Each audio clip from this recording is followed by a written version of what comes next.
ใส่หนึ่งข้าวไม่ไปโอ้กินกับแกงนองครับเนี่ยอากาศนี่ตีการห้อนหลายน้ำจุดห้อนโอ้ยเนี่ยต้องมีด้วย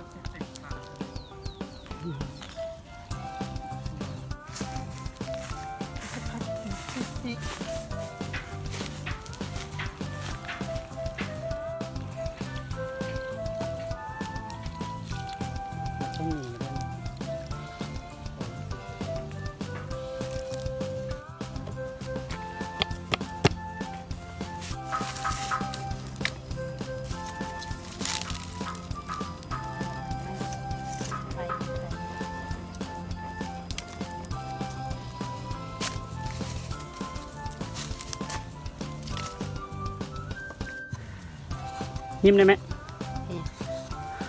การห้อนอยู่วันนี้อู้น้ำจุดห้อนแต่น้ำจุดเกินแผ่นไปมาต้มน้ำห้อนไว้ 100 องศาทกนะ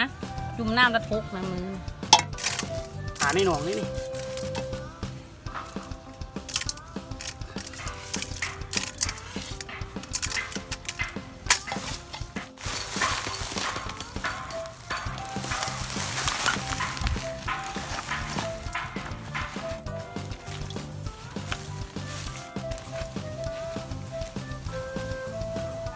กำลังยองอย่านางแกงมาสดๆเลยเจ้าของสวนยองมาถึงใส่น้ำอย่านางมาดิ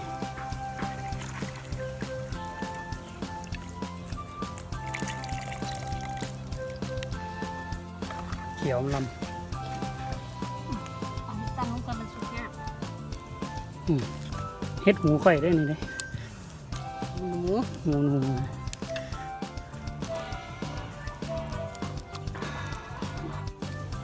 เกลือปลาเด็กตัวนี้หอมตุ้งมีใส่เห็ดปวกหน่อไม้ฝรั่งหมักตามมากกระเทียมลงไปได้นึงก็ได้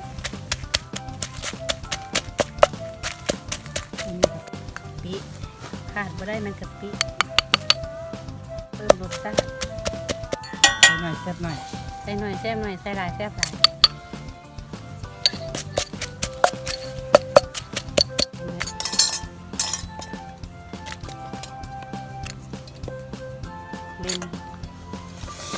เป็นหมกนาวหลายแตกเลยตับวันแล้วน้ำลอย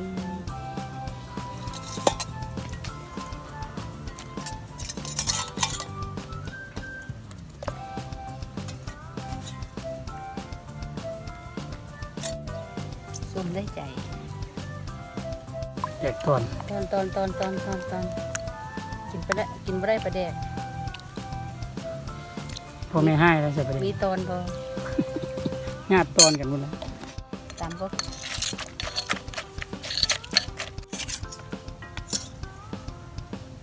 ตามด้วยมะเขือหน่อยนึงขาต้นนี่จะหลายจิ้มซอกบวงมันเต็มปุ๊บ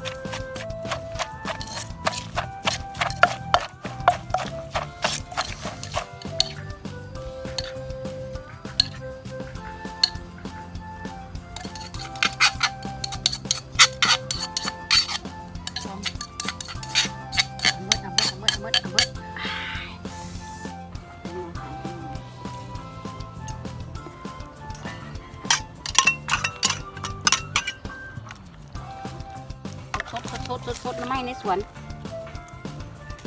น้ำไม้ฝรั่งก็อยู่สวนเลย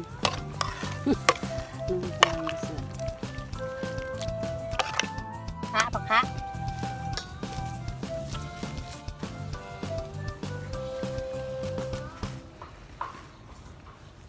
เอาฟาดไม่เดี๋ยวไม่ไปตองเถอะควันขึ้นลำ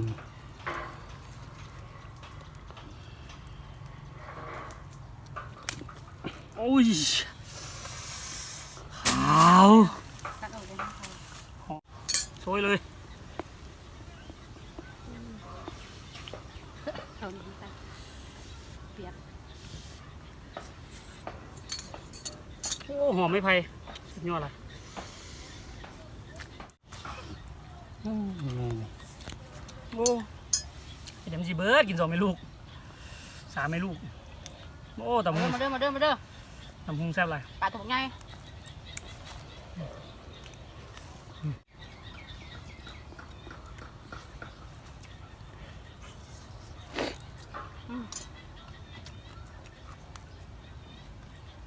กล้องใหญ่กล้องใหญ่ แข็งเนาะ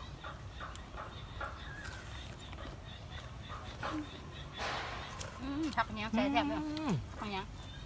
เข้ากันไปยังอืม เอาเนี้ยค่ะตัวฟู มาเด้อมาเด้อมาหนามาหยาบเด้อ ไม่น่าเท่ากินปลาดุกนั่ง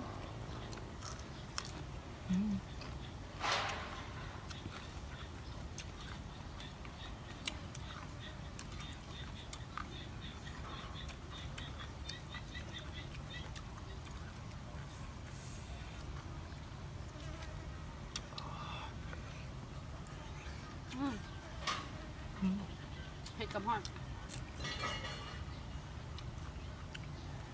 เนื้อเข่าตา ด้วยกัน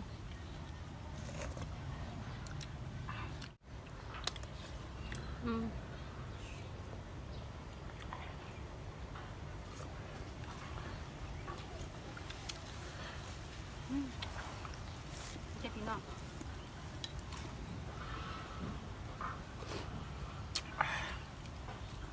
นี่นะ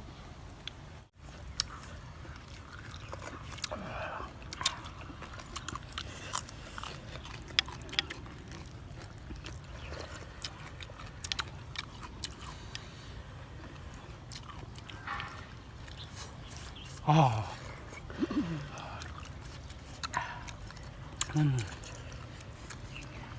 ครับ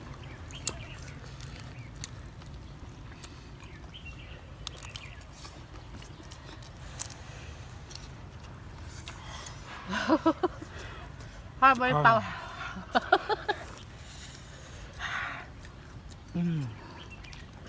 ให้มาเร็วมาเร็วมาเร็ว อร่อย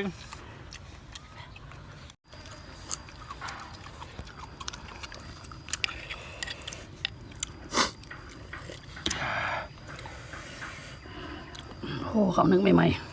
ๆนะตำบักหุ่ง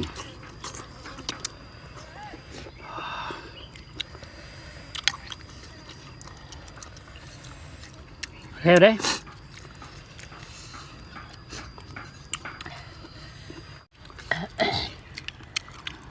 มันเลยดูมัน โอ้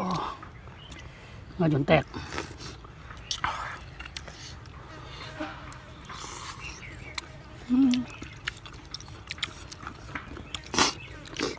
ตายพึ่ง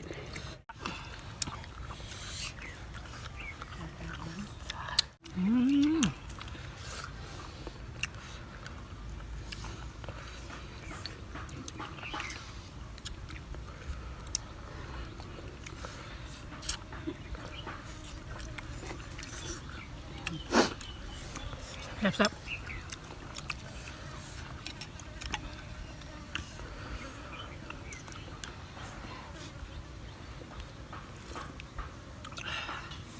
โอ้เผ็ดใส่กระพอนตาแตก